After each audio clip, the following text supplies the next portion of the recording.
the meeting. Okay. So my name is Mucai Kunyiha, the chairman of the Kenya Association of Manufacturers. We came here with a delegation of Kenyan manufacturers looking at the opportunities that are available here and to resolve issues around the EAC that affect all manufacturers within the region. As we had before, we've had renewal, reboot of the relations between Kenya and Tanzania. Okay, then so we have non-tariff barriers which are on top of what we've agreed as an East African common market. We are the East Africa common market, we have a common external tariff.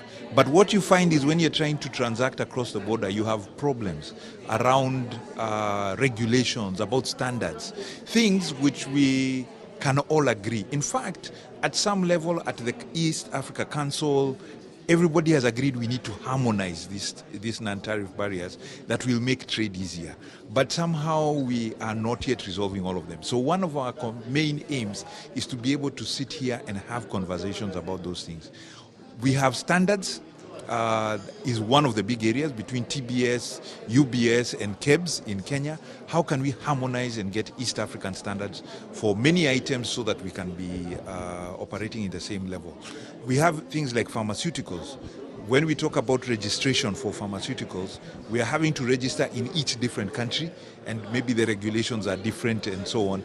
But we can harmonize this and make trade a little bit easier across the region. There was another one I've forgotten around taxes, but it will come. Rules of origin, yeah. Yes. And cemented cigarettes. And this, there's cemented cigarettes and the rules that we put. Excise taxes are one of the other challenges where we are putting taxes on East African production, which should really not be there. And the aim here is that we need to be both competitive, so that we are working with each other to build our competitiveness, but also that once we are able to engage with each other, we can build deep supply chain routes. Because what should happen is that we are trading across the borders continually. If you look at like the US-Canadian borders, one of the most successful common markets is NAFTA, or the US-American ones. A car spare part crosses the border, they were reckoning sometimes 10 times. Because first it goes as a raw material, it is processed there, then into a sheet is taken back, it is pressed into something, it's taken back again, it is chemically treated, because there are companies across the borders trading with each other. And that's the kind of mindset that we need to be opening for ourselves. Like I said earlier, the trade between our countries is woefully little as a percentage of our GDP. We are talking less than 1%. In fact, in some cases, it's 0.3%, 0.1% of our GDPs. So it is something that we really need to grow so that we are integrated as a community. Thank you. Thank you, Chairman. Chairman, please come. My name is Paul Makanza, Chairman of the Confederation of Tanzania Industries.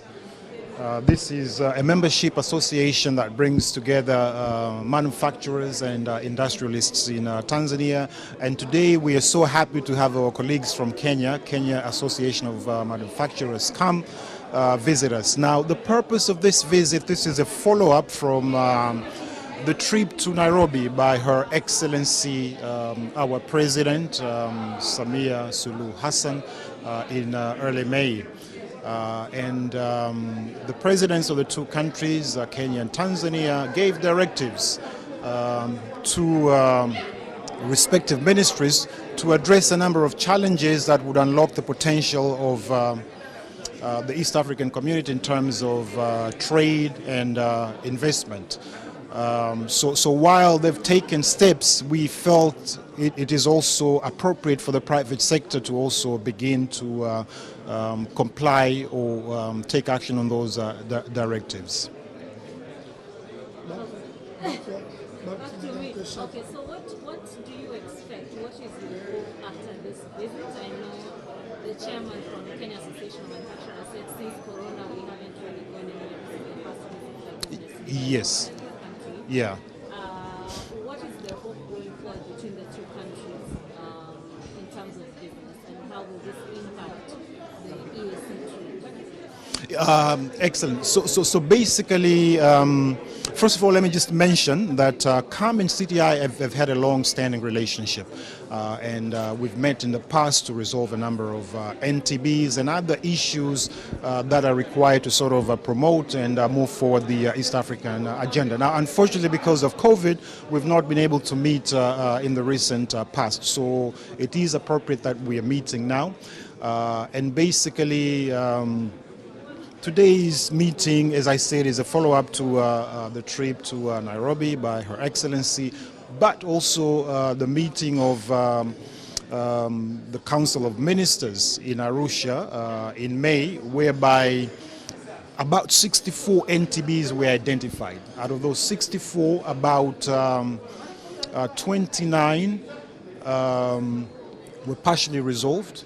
25 were resolved, and there's about 10 pending NTBs, and we will be focusing on some of these NTBs just to discuss and find a solution, a way forward, and then we will meet with our respective governments and try to motivate a solution at a national level.